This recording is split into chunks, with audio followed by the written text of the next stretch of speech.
வணக்கம். இன்றைக்கு நாம பேச போறது துலாம் ராசி. எல்லாருடைய வாழ்க்கையிலுமே ஏதாவது ஒரு பிரச்சனை இருந்துட்டே இருக்கும். வாழ்க்கையில எல்லாருக்குமே சில முக்கியமான விஷயங்கள் இருக்கு. அதுல திருமணம் திருமணம் மிக முக்கியமான ஒரு முடிவு. இப்போ ஒரு எடுத்துக்காட்டுக்கு, எல்லா கணவன் மனைவிக்குள்ள எல்லாருக்குள்ளயுமே எல்லா குடும்பத்திலையுமே பிரச்சனைகள் என்பது இருக்கு. அது பெரிய விஷயம் இல்லை. ஆனா திருமண வாழ்க்கை மற்றும் ஒருத்தருக்கு சரியா அமையலைன்னா அந்த வாழ்க்கையில எந்தவித பிடிப்பும் இல்லாத அளவுக்கு மனசு கஷ்டப்படுது. ஒரு எடுத்துக்காட்டுக்கு, நாம ஒரு பக்கம் ஒரு தராசுல மிகப்பெரிய காசு இருக்கு, பணம் இருக்கு, வசதி இருக்கு, புகழ் இருக்கு, அதிகாரம், பலம், பதவி, அந்தஸ்து எல்லாமே இருக்கு. இந்த பக்கம் திருமண வாழ்க்கை சரியா இல்லை அப்படின்னா இந்த ரைட் சைட்ல இருக்கக்கூடிய தராசு எல்லாமே வீணாவே போயிடுது. திருமண பந்தம் நல்லா இருக்கு அப்படின்னா ஓரளவுக்கு சம்பளம், ஒரு சின்ன குடிசையில ஓரளவுக்கு குடும்பம் நடத்துற அளவுக்கு வருமானம், ஓரளவுக்கு இது வசதி, ஆரோக்கியம் இதெல்லாம் இருந்தா கூட அந்த வாழ்க்கை எவ்வளவு இனிப்பா இருக்கு. அப்போ திருமண பந்தம் அப்படிங்கிறது ஒரு மிகப்பெரிய ஒரு சக்தியாக நம் எல்லோருடைய வாழ்க்கையிலும் இருக்கு.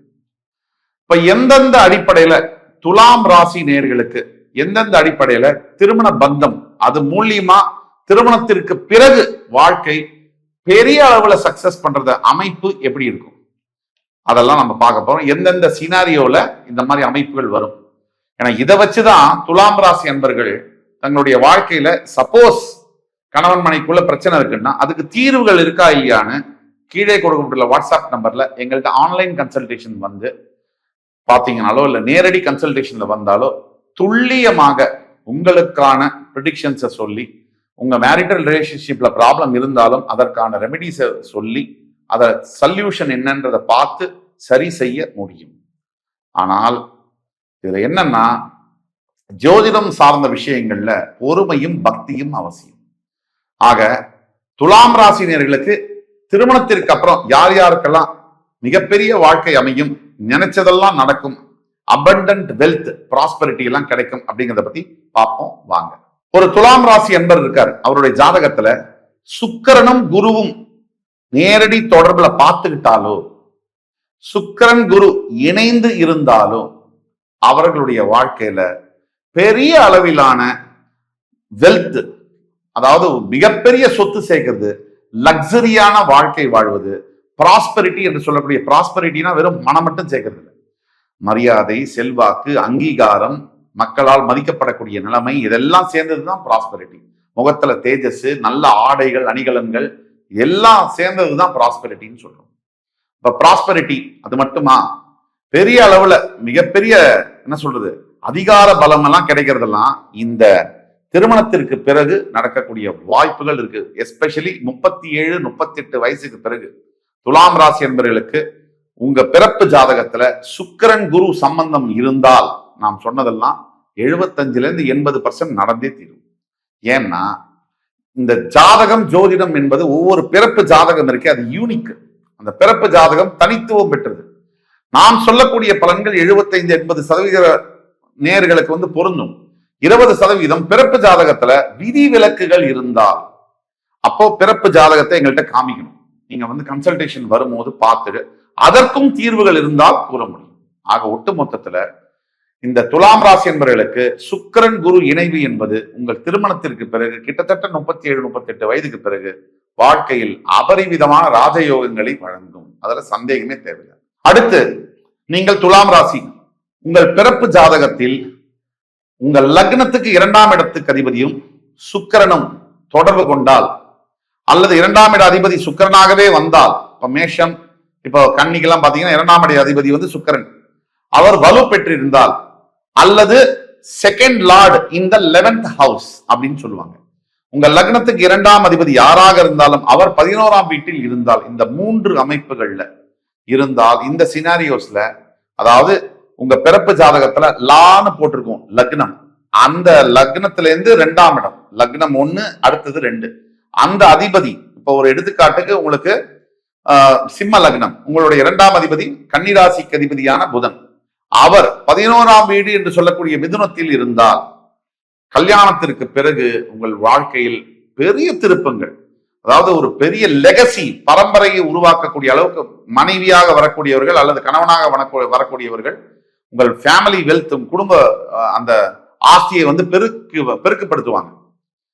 அதாவது கணவனாக வரக்கூடியவர்கள், மனைவியாக வரக்கூடியவர்கள் உங்களுடைய குடும்ப ஆஸ்தியை பல மடங்கு பெருக்குவார்கள். அது மட்டும் இல்ல, உங்க குடும்ப வேல்யூன்னு இருக்கு. சில குடும்பத்தை பார்த்தா சமுதாயத்துல வணக்கம், அவங்க மேல தனி மரியாதை இதெல்லாம் வரும்.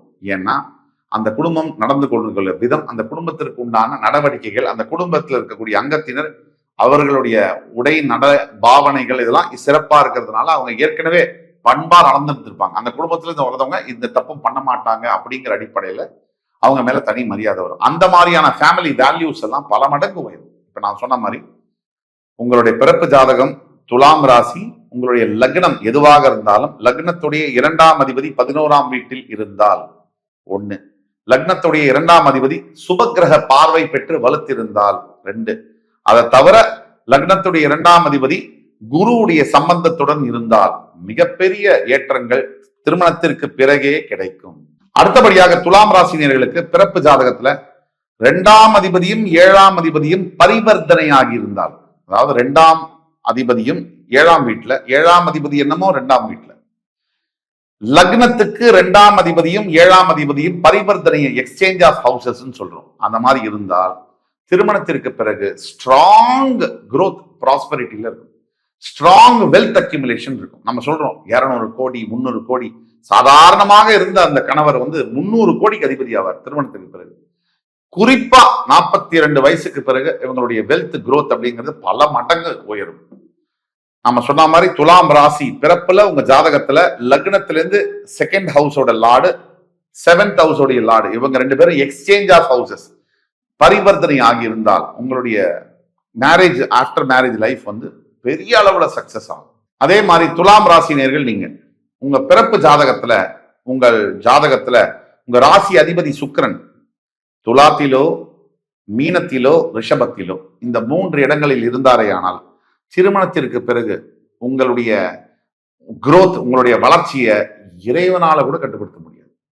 திருமணத்திற்கு பிறகு நீங்க துலாம் ராசி உங்க சுய ஜாதகத்துல சுக்கிரன் துலாத்திலேயோ மீனத்திலேயோ ரிஷபத்திலேயோ இருந்தால், நம்ம இறைவன் சொல்றது மிகுதியாகப்படுத்தி சொல்றோம், இறைவனால எல்லாமே முடியும். ஆனாலும் அந்த அளவிற்கு உங்களுடைய வளர்ச்சியை யார் பவர்ஃபுல் பீப்புள், தலைவர்கள் அப்படின்னு சொல்றவர்களால கூட தடுத்து நிறுத்த முடியாது.